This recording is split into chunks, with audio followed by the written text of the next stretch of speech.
Hello everyone, my name is jensiejack. I'm here, this is late night with jensiejack because I'm recording this video very late today. I just made some shit with like a really fucked up sample and a lot of the Ableton warping techniques to make it sound really sick. And you know, tonight with this one, it's gonna be a bit smooth, it's gonna be a bit cool. I'm gonna break it down real cool stuff, so let's get into it. Let's start with the sample. So I started with this loop.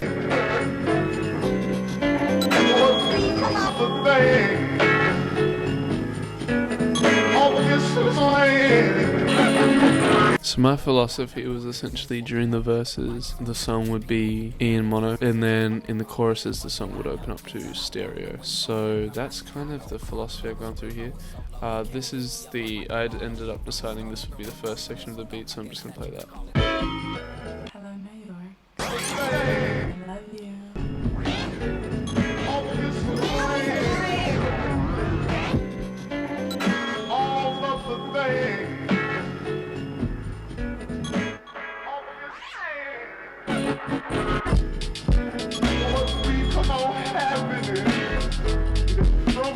I'm going to direct your attention to is this audio freeze. So essentially what I did is I put a delay, just the stock Ableton delay. I froze the audio now, so I don't actually have the automation, but I used a stock Ableton delay and just fucked with the time really, and like the pitch,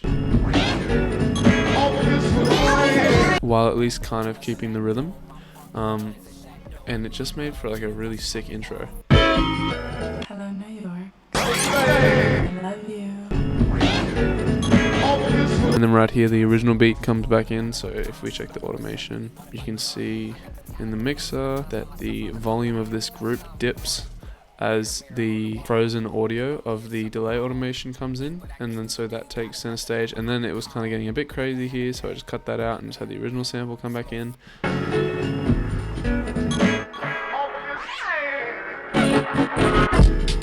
And it's kind of a really simple way to really fuck shit up and make shit sound sick, is to just resample and then fuck with audio. Like it took me a long time to kind of understand that, but now that's how I kind of achieve the effects that I've desperately wanted to achieve in my life for a very, very long time. And now I'm kind of at that level, which is pretty insane to think about. And so yeah, and so my philosophy was correct. I made this trap drum loop like the other day when I was just trying to make something. It literally just wasn't working, so I did my classic philosophy of where I took the parts that I liked and just kept them as just samples. So this is what it sounds like.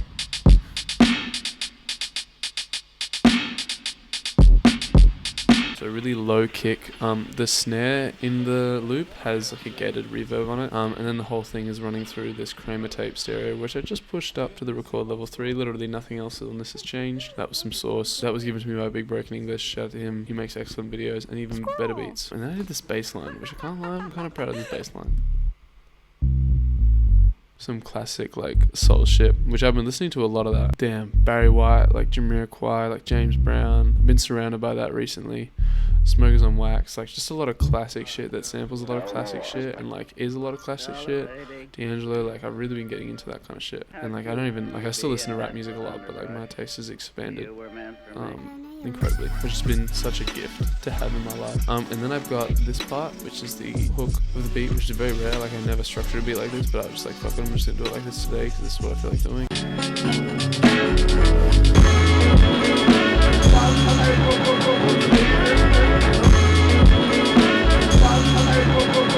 So this layer is just like, so I found out the key of this was D major, which is so funny because almost everything I ever make in the whole world is in D, which is really bad. I really need to expand and write things in more keys. But I just pitched the sample down and that's what it ended up being. If I like what I like, okay.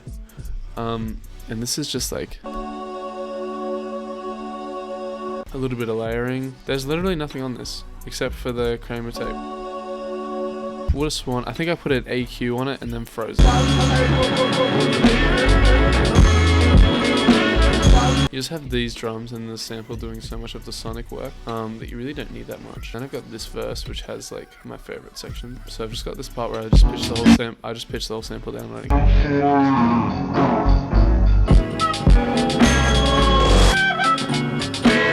Alright, so this, I used the texture feature and the grain size where I just warped the hell out of the sample and then got the grains from it.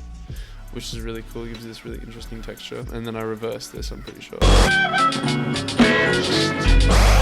And this part is really weird. The timing is kind of off, but that's because I automated the tempo to hit like 200 here. So it hits like the 200 just here, which I thought was just like, I don't know, I just kind of thought that was interesting. I don't really know how that would work when if you gave it to an artist to do, but like, I just thought it sounded cool. And then just another little roll, and then we go back into the chorus, just here.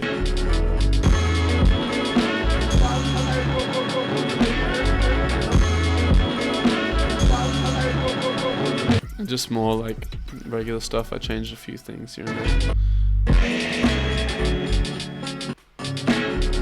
This is one of my favorite things I've ever done in all of production. So I had an auto filter on here, on the main. You can see it right here, it's automated. I did freeze all of the automation, however. And this was something that McGee was talking about, doing envelope sweeps in his songs. And I was just like, I just fucking ran with that. This shit, you can also hear it on a few Alchemist songs. One that he did with Danny Brown last year is called Tantor. I decided to do that and it sounds fucking amazing.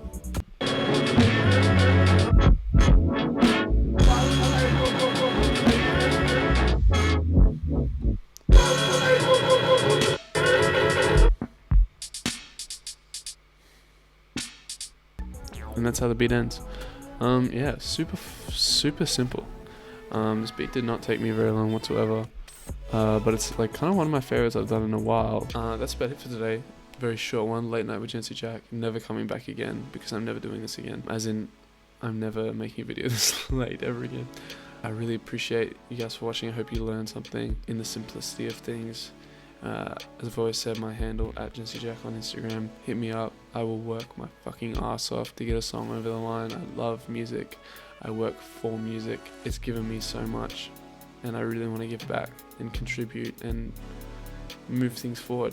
That's my goal at the end of the day. I don't really give a shit about money. Like, if I wanted money, I would become a lawyer or like do some like doctor shit. But at the end of the day, like, I just care about music. I don't care about money. All I want is to just work and contribute to music and help artists get their vision over the line, because I understand how important that is. But yeah, I really appreciate you guys watching. Thank you so much.